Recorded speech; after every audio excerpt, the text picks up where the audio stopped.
যেতে দাও দেখো না। আর ডাকলেও সাড়া দেবেন না আশা ভোসলে, যার গানে সবার মন নেচে উঠত। মনে রেখো না।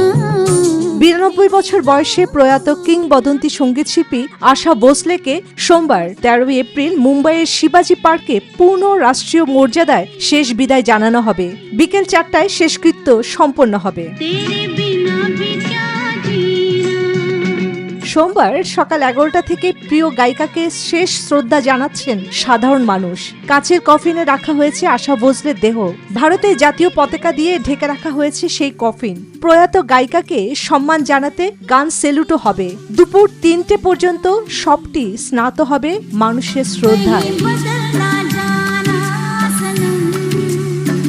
শেষ বিদায়ের এই মুহূর্তে তার বাসভবনে বেজে চলেছে আও হুজুর তুমকো, দিল চিজ ক্যা হে ও সাতিরে এবং মারাঠি গান হি ওয়াথ দূর জাতের মতো কালজয়ী সব সুর।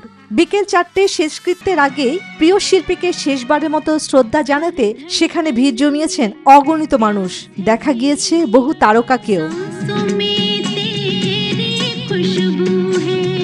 রবিবার 12 এপ্রিল দুপুরে মুম্বাইয়ের ব্রিজ ক্যান্টি হাসপাতালে শেষ নিঃশ্বাস ত্যাগ করেন উপমহাদেশের বিখ্যাত এই সঙ্গীত শিল্পী।